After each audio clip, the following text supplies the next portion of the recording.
Oh boy. What a bad week it has been for the Mariners in the past week, more like the past month, of just complete inactivity. And not only that, how about the fact that they have fumbled several opportunities to improve their second base position or let alone the infield position? Now, how do I feel about this and this whole thing about the Mariners? You will find out after a word from our sponsor, SeatGeek, because I need 25 seconds to breathe anyway. SeatGeek is a mobile ticketing app for sporting events, concerts, and other events. They make the buying experience easier by the app ranking each ticket from 0 to 10 to see if you are getting a good deal, and you can see exactly where you are sitting. I regularly use that app, and I have had nothing but a fantastic experience with SeatGeek. Use my promo code RoofTopSports to get $20 off of your first purchase. Link to the code, app, and website will be in the description, so take advantage, and thank you. And to all those that have been using my SeatGeek promo code RoofTopSports, I just want to say thank you very much for using that promo code. And I hope you got your $20 worth. Now let's get right into it. So, Seattle Mariners had a couple opportunities to improve their infield positions. It was off of Hye-Sung Kim. Well, I almost said Hye-Sung Kim. It's Hye-Sung Kim and Gavin Lux.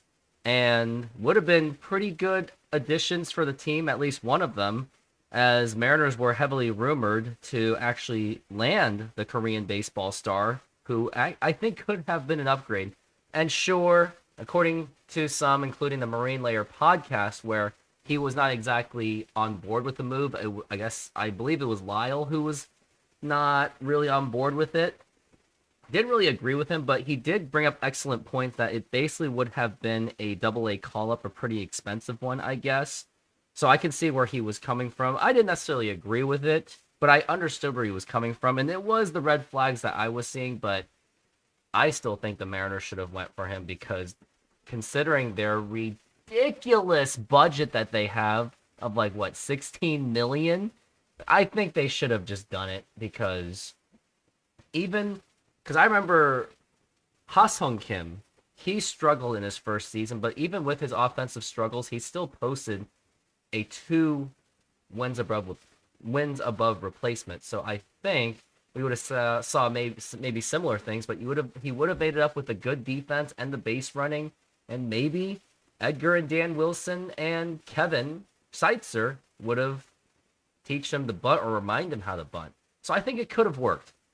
But no, the Los Angeles Dodgers swooped in and got him on a non-fully guaranteed deal. Non-guaranteed deal. It was a pretty good deal, so best case scenario, if he gets paid the full contract, that means he really well contributed. Worst case scenario, well, at least the Dodgers saved some money, so kudos to the Dodgers for being able to pull off that deal, especially away from the Seattle Mariners and possible other favorites. I think the Los Angeles Angels were also in the running to get him. But I guess K-Town in Los Angeles was a pretty big sell, and there was a possibility, from what I heard, I don't know if it's 100% true, but Hye-Sung Kim was a Dodgers fan when he was growing up as a kid, so I think that plays a factor, and it makes sense because there's been at least 2 prominent Koreans that have played for the Los Angeles Dodgers. That was Chano Park, or Park Chano, and Hyunjin Ryu, which I can't really say his name that well because I didn't really follow up on him that much, which is pretty embarrassing because I'm Korean. Anyway, so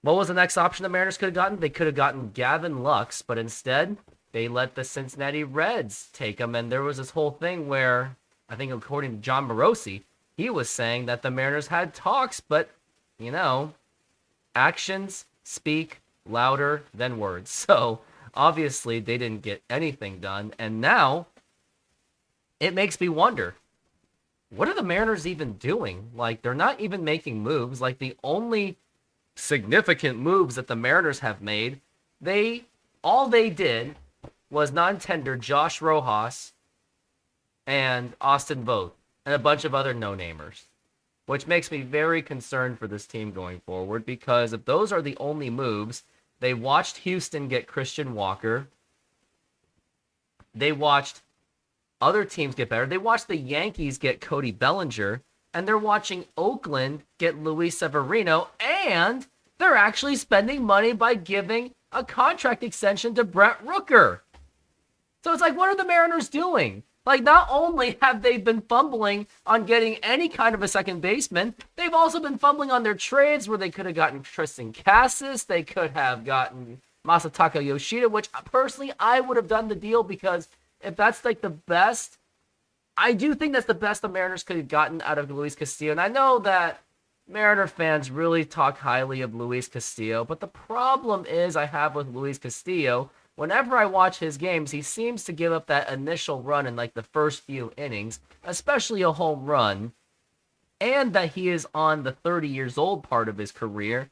So I think he's not going to last forever in terms of his effectiveness as a starter. So I thought that was a good cash out opportunity.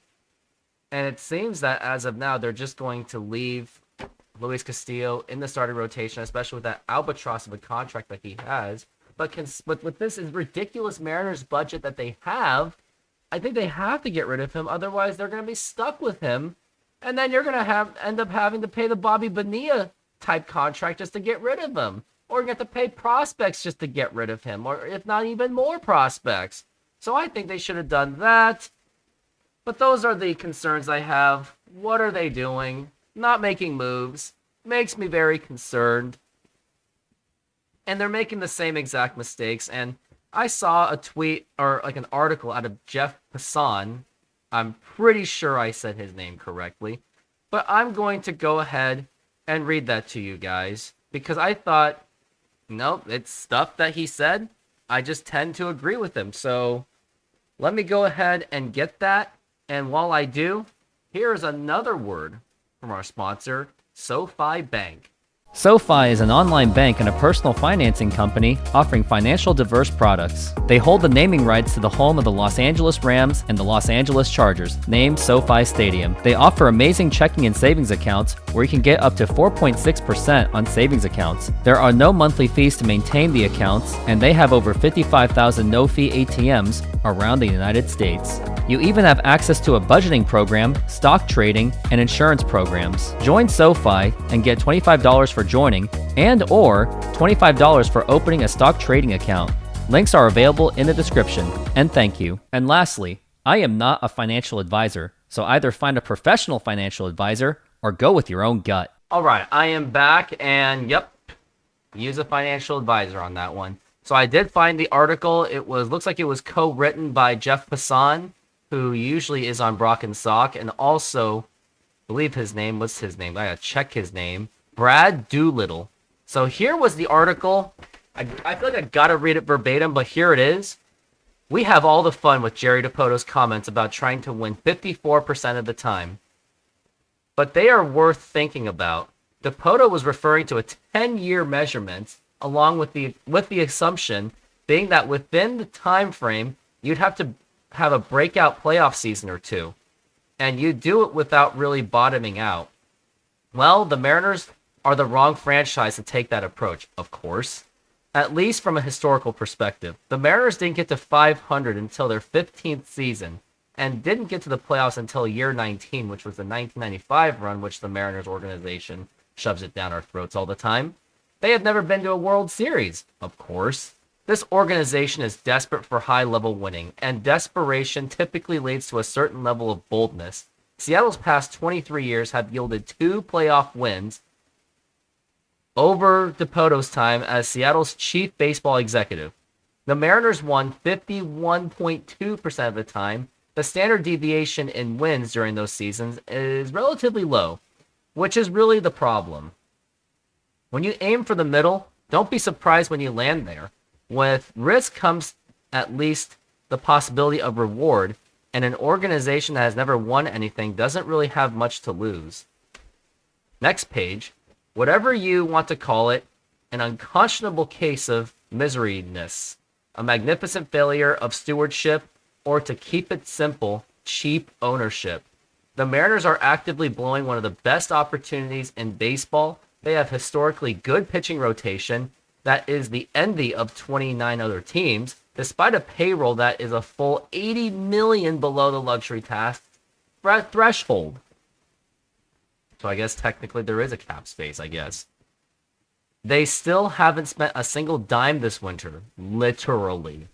Smart owners understand windows, and the Mariners are trying to thread the needle by transitioning from their current one into the next generation with a number of homegrown bats to join the lineup, which makes the opportunities right now optimal. Seattle is 2 bats away from being genuinely dangerous team. Prices and years are dropping. Bregman would be perfect. Alonso would bring middle of the order juice. This should not be hard. That is not how it works in Seattle. The Mariners spent most of their winter seeing what they could get for one of their starters, Luis Castillo. Sooner rather than later, they could find themselves in the same position as the Cubs, where trading prospects is the only way to acquire top-flight talent. And that is painful for any organization that would love to see the fruits of its homegrown talent, not barter it. For all the urgency of Seattle's situation, the ownership group has shown zero inclination to be nimble and take advantage of the market forces working in its favor. Maybe that changes, but the likelier outcome is that the Mariners seek bargain contracts again and find themselves one more time victimized by their self-inflicted half measures. Which, when you have people from the mainstream sports media say this, that really speaks measures. Because I remember, like, a decade ago at least, if you were to say any of this stuff by criticizing ownership and all of that jazz, you would have been considered a bandwagon fan or just some kind of crazy conspiracist, which, of course, I was considered, but unfortunately, I don't have video evidence of it because I didn't have a YouTube channel 10 years ago, which I should have done. Should have, could have, would have. But the point is, John Stanton, Jared Dipoto, and Justin Hollander have golden opportunities to seize this offseason. Still, just to think of it, if they could just let their egos go, just up the payroll a little bit, give some of the money to Alex Bregman and Pete Alonso, which, by the way, they're still very much available. They seem like Scott Boras seems to overvalue both of his clients, which they are a bit overvalued because they're on their 30s. But if you think about it, they don't have to be the best players on the team. They can be the best, more like the best supporting players of the team, supporting Julio Rodriguez, supporting Cal Raleigh, supporting the Randy Arozarena, supporting Victor Robles in case he doesn't work out, which I do expect him to have a regression because that 2024 season kind of played a bit over his head, which got him that contract extension. But the Mariners have the opportunity to still improve their offense. Bregman and Alonso are still available, and they really should take advantage of it. But are they going to? No. And am I convinced that John Stanton even knows who those guys are? Probably not. So unfortunately, it may not happen, and we may just end up being held hostage to just, settle for the likes of Cole Young if he even works out, Ryan Bliss, and Dylan Moore at third base. I'm going to say it. If you go into the offseason with Dylan Moore as your third baseman and Ryan Bliss as your second baseman, that's not going to get it done. And even with the Cole Young, who, even if he has an electric rookie year like Julio Rodriguez did in 2022, there's still no guarantees of that happening. It's a lot to bank on. Like, not everyone just goes out of the gates and have a rookie of the year type season like Julio Rodriguez did. Like, it just doesn't work like that. You can't just keep relying on this farm system thing and hoping it's going to grow, or hoping it's going to work out, especially when you're in a World Series window. Now, if the Mariners were on a tanking situation, then yeah, by all means, ride it with this kind of lineup, but they're not. They have the best starting rotation in all of baseball, and it just has to... They have to get actual experienced veterans that are good, by the way, not the garbage ones, like when the Mariners got Luis Urias. They've got to take advantage, or else everyone's going to get expensive. Think about it.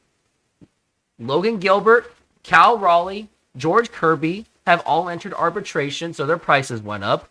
Then you got Brian Wu and Bryce Miller, who are going to enter their arbitrations eventually. So, unfortunately, time is extremely running out, which, by the way, I definitely want to check out their contracts. Bryce Miller's contracts. I want to see when he'll be entering pre-arbitration. or at least whenever his contract gets more expensive. Let's take a look. 2026, he will be entering arbitration. And I would assume that Brian Wu is also going to be in arbitration by 2026. And let me double check on that so I don't sound like a complete fool. Well, she's still in this pre-arbitration, but 2026 he will enter pre-arbitration, and 27 is when he will officially enter arbitration. So that means they're going to go into the millions. So frankly, time really is running out for the Seattle Mariners. Now, the funny thing is I was going to talk about Pete Alonso and Alex Bregman a little bit later in the show, but then the article kind of sparked it. But yeah, I mean, that's the concern I have about the Mariners. They're not doing anything about it. They have a golden opportunity. Prominent free agents are still not signed, and they're abusing it.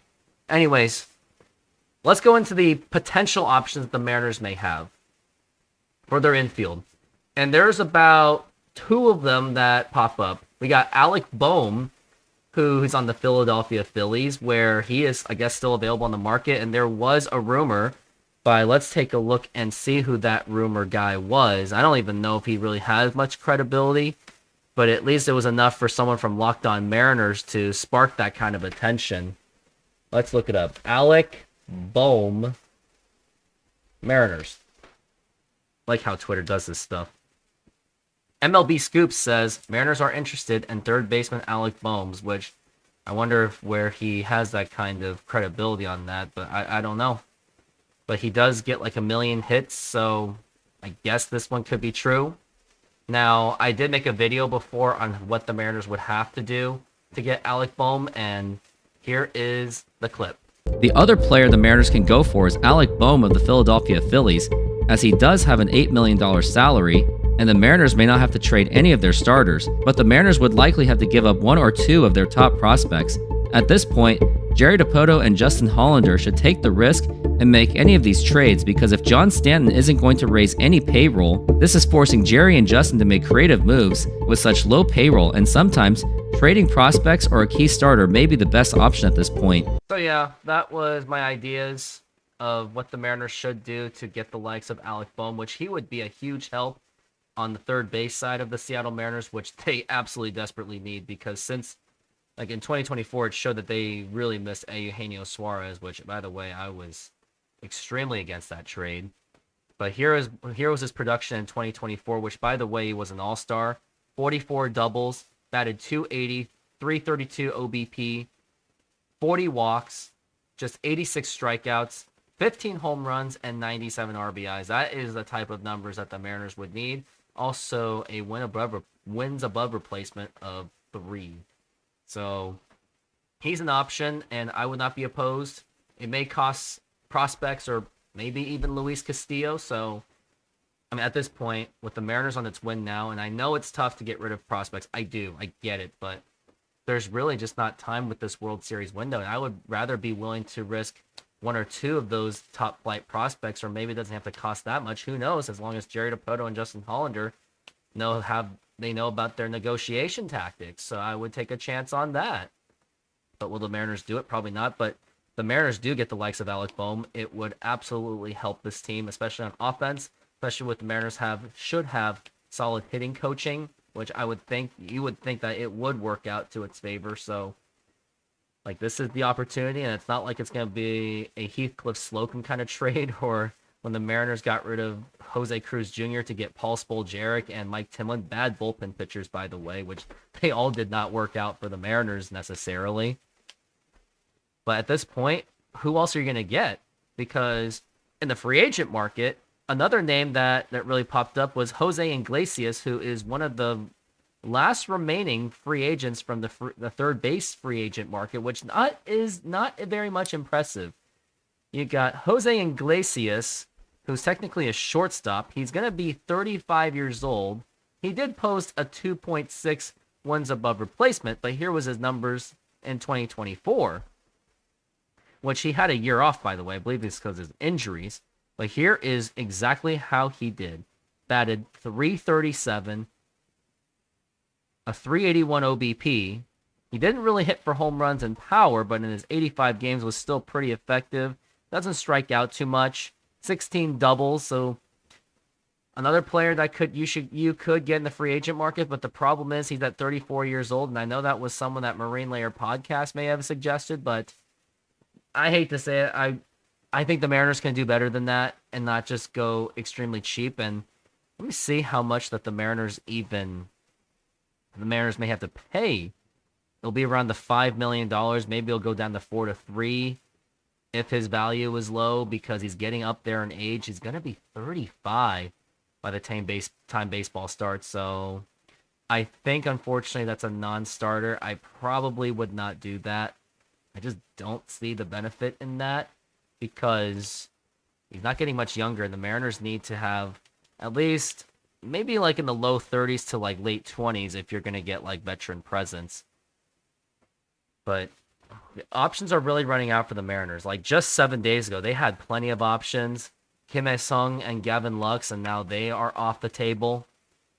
But at least maybe you can get Alec Bohm or Iglesias. Another crazy idea I have is Bo Bichette, but of course, when you look at his contract, he's still making above $10 million, so I don't think the Mariners would go for that, but I would totally do it, especially if the Blue Jays openly admitted kind of that they're not really going to do much to keep him, and Blue Jays are most likely going to be in that rebuild mode, which unfortunate for them, but hey, maybe that's what they get for flooding our stadium, but at the same time, Mariners fans should be blamed for that, for allowing it to happen. But anyways, want to get into Alex Bregman and Pete Alonso. Now, Alex Bregman and Pete Alonso, they are both free agents. Bregman of Houston and Alonso of the New York Mets. Both of them are in their 30 years old. Both of them they're represented by Scott Boras, the almighty Empire agent who overvalues his players unless he has like Juan Soto, of course, he'll get the big bags on that commission.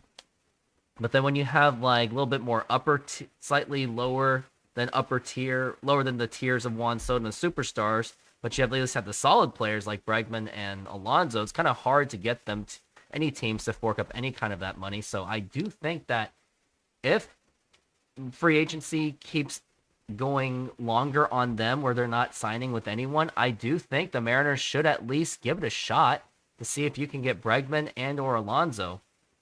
Now, the player that I would probably prefer is probably going to be Bregman, given that he played for the Houston Astros for many years. So I think that would be a cool opportunity to spark that rivalry, and that he's a good third baseman because the Mariners absolutely need one. I think first base, if you don't get Alonso, it could be salvageable. Where, yeah, you have Luke Raley, maybe you get Justin Turner back, or maybe Tyler Locklear works out. Then I think your first base should be set. You'll just have to find a way to platoon them right, because unfortunately Luke Raley is only effective against the righties.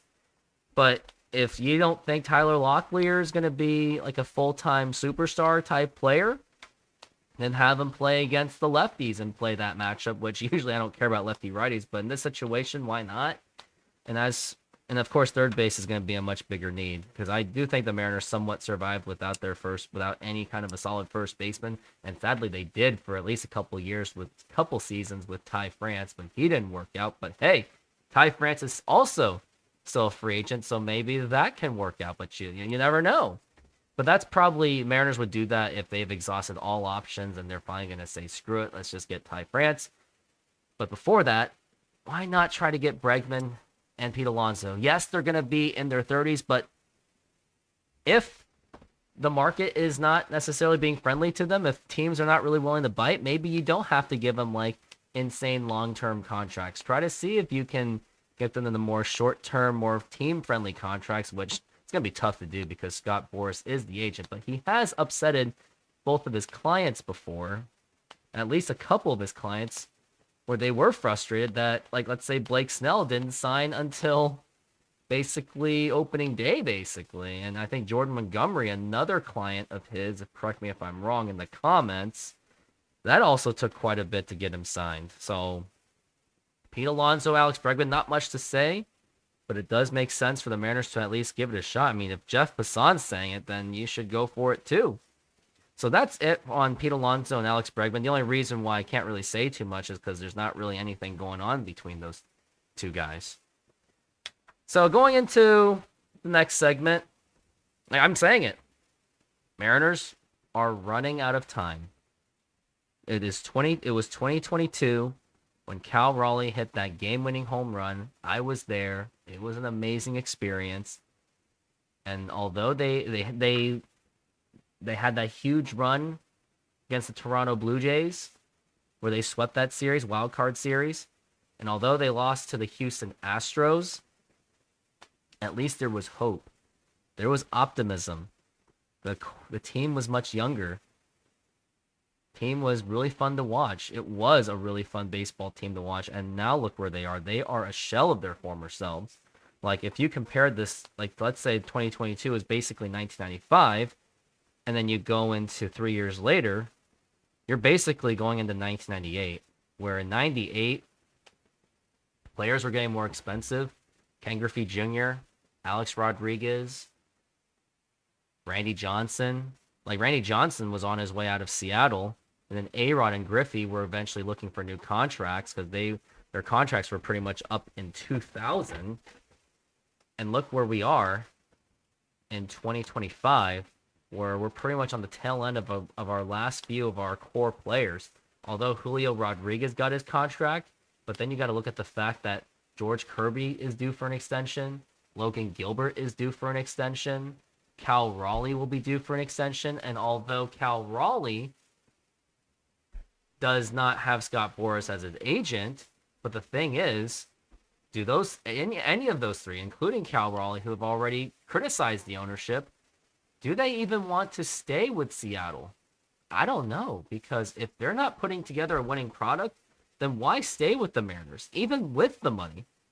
Like, looking at the salaries, let's look at Logan Gilbert, Cal Raleigh, and George Kirby. Logan Gilbert's due to be a free agent by 2028, and yes, they're just on their arbitrations. They're not costing as much, but that price will still keep going up. Logan Gilbert's going to be due at $8 million, and that's only going to keep going up if he continues that production, which I expect him to. And he'll be a free agent by 2028. Then you got Cal Raleigh, who's going to be free agent by 28. And then by 29, George Kirby is going to be a free agent by then. All in their arbitration years. Cal Raleigh and George Kirby make less than $5 million. Logan Gilbert is the expensive guy. So if you really think about it, I would say that maybe the next 2 years, and I kept saying it for years, that these could be their last chances, because once their prices go high, then they're going to feel forced to trade them, which they shouldn't have to, because if ownership was any good, they wouldn't have to trade those guys, but that's the position the Mariners are in. So if you really think about it, maybe 2025 could be the last shot, which is why go get Alec Bohm. Go get Alex Bregman. Go get Pete Alonso, or get anyone that's good. Maybe see if you can make a trade for Vlad Guerrero Jr. and Bo Bichette. Do any of those kind of moves so you can just give the team hope and make them want to stay. Maybe they don't. Maybe I'm going over my head. Maybe I was trying to say something like maybe they will be willing to stay for a little bit less money, or delay on their keep going with their arbitrations for a chance to win a World Series. Then they get that contract.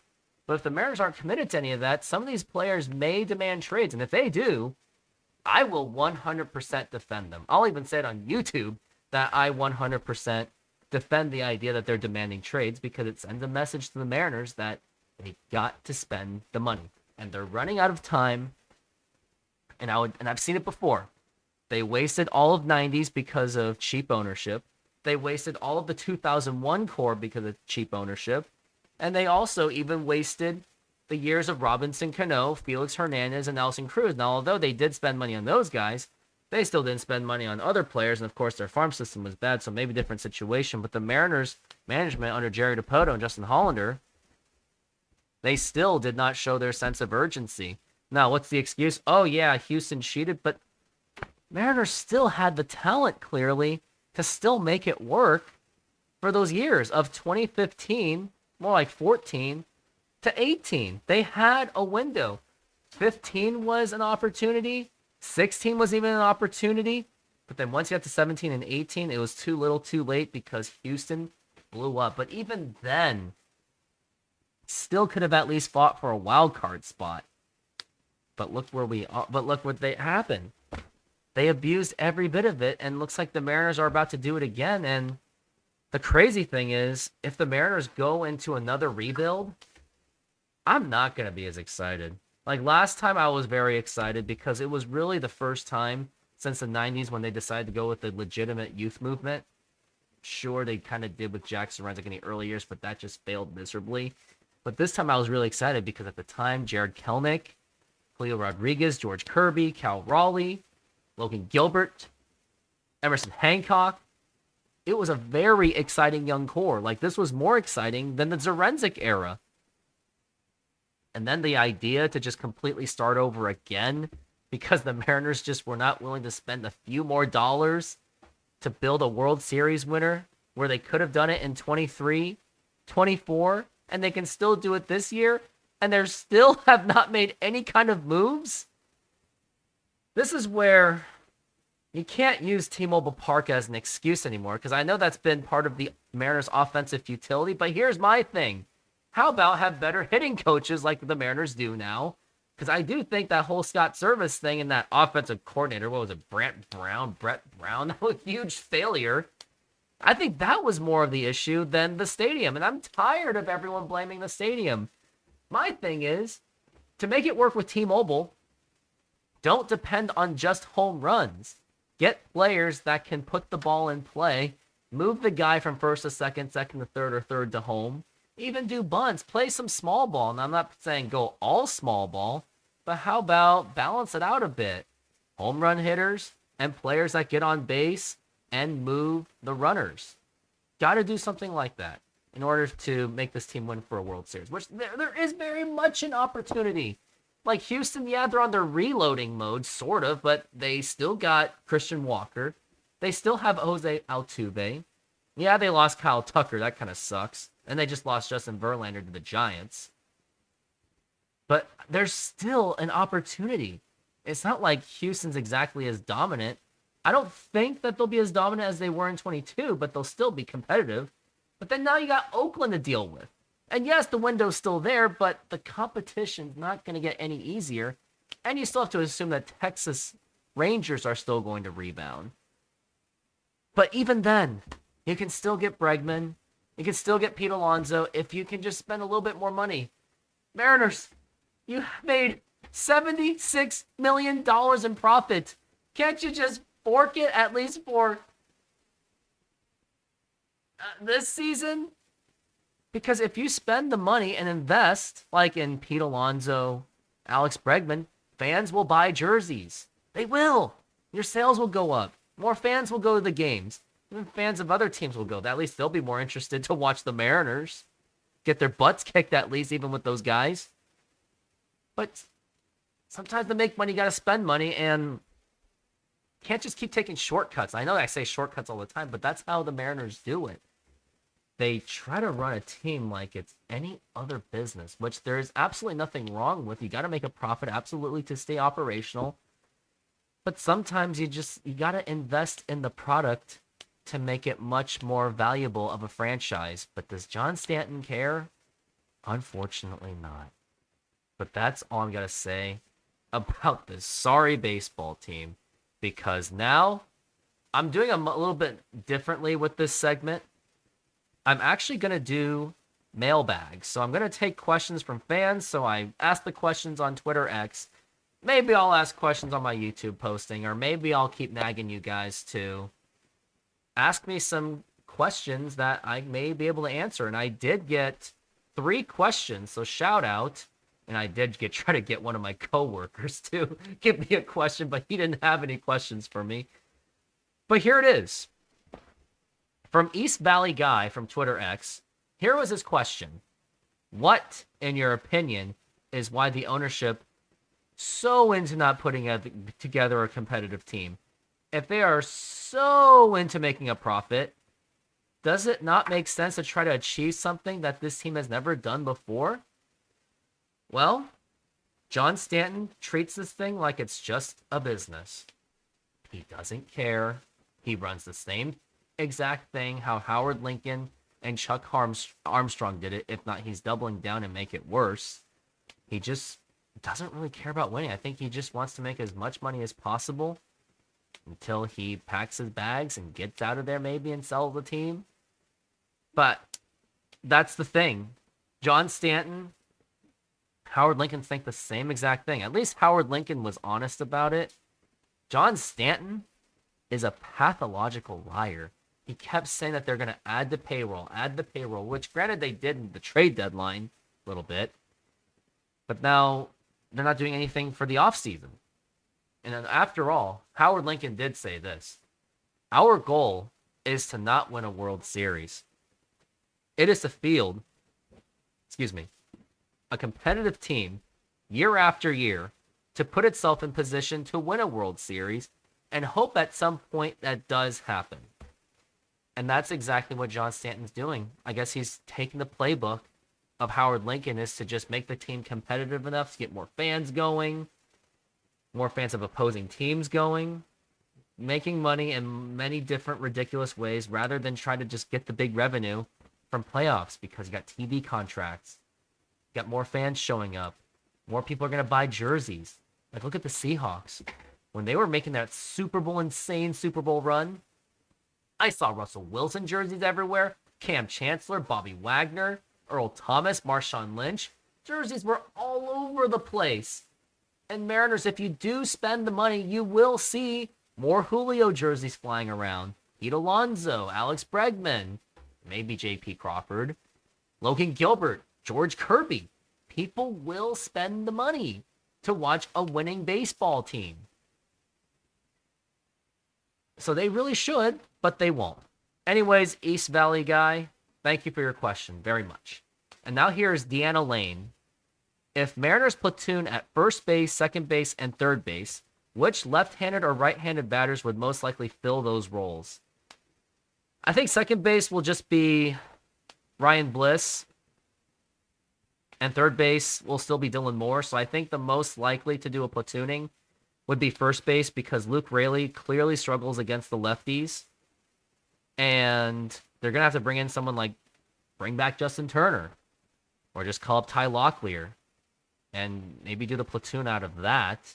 Other than that, you're just going to see Dylan Moore and Ryan Bliss platooning, which I think will be a massive disaster. I think they should see if Ryan Bliss can actually be a full-time player. Dylan Moore for third base, I'd rather not have that platooning situation. You can't even platoon them because they're both right-handed hitters, so it doesn't really make sense. So it's really just first base, to be honest with you. But anyways, thank you, Deanna, for that question. And now here's the last one before we wrap up. Stoic M's fan. If one Mariners prospect, include the guys who debuted last year, 2024, is going to break out in 2025, who was your pick? So we're looking at Troy Taylor, who was a call-up, and he pitched pretty well. I trust him going in next year. He nailed first impressions. I hope he works out. Next would be Ryan Bliss and Ty Locklear. Those were the ones that stood out the most. Now, if I were to make a prediction who's going to have a breakout, that's a tough one. I can't really think of it. But I think Troy Taylor, I could see him having more of a breakout. Ryan Bliss, I just don't know until you give him like a full time and see if he can prove it, but I don't like his defense. And then who was the other guy that I was just talking about? Now I have a thinker's block now. Ty Locklear. I think if I'm to give the edge, that's going to be more guaranteed. I'm going to say Troy Taylor. I think he will be more likely to have a breakout than those two guys. But I really hope Bliss and Locklear work out, especially if the Mariners are not even serious on getting the likes of Bregman and Pete Alonso. I think I'm willing to go into the 2025 season, knowing its cheapness, to just go with Luke Raley and Ty Locklear as your platoon players. And at third base, hopefully they fill that hole and get Alex Bregman. I guess maybe J.D. Davis or Iglesias or Alec Bohm. So I'm going to say Troy Taylor on this one. But anyways, that's everything. Just wanted to say thank you very much for being on the show. I was going to have either Jay Trident Podcast, my friend Ian, or Steve, but none of them could make it because Steve is sick. Hope he feels better. Jay Trident Podcast just didn't have the schedule fitting, and neither did Ian. But either way, I feel like I just had to spend about 40 minutes to talk about the state of the Seattle Mariners as if they make no moves, but maybe just base things on rumors and base things on the mailbag. But that's going to do it. And now going forward in the comments, if you have any questions, throw them in there in the comments so I can throw it as a mailbag question, because I want to start more connecting more with the fans, have more conversations as if I already do on Twitter X, but I want to bring it to YouTube to bring that engagement so more people know about the Rooftop Sports, so that way I could be just as known as the likes of Mariners Mojo, Marine Layer Podcast, Jay Trident Podcast, and even the Locked On Mariners. But that's it. Just want to say thank you very much. Don't forget to subscribe, like button, whatever you name it, and painfully saying, Go Mariners.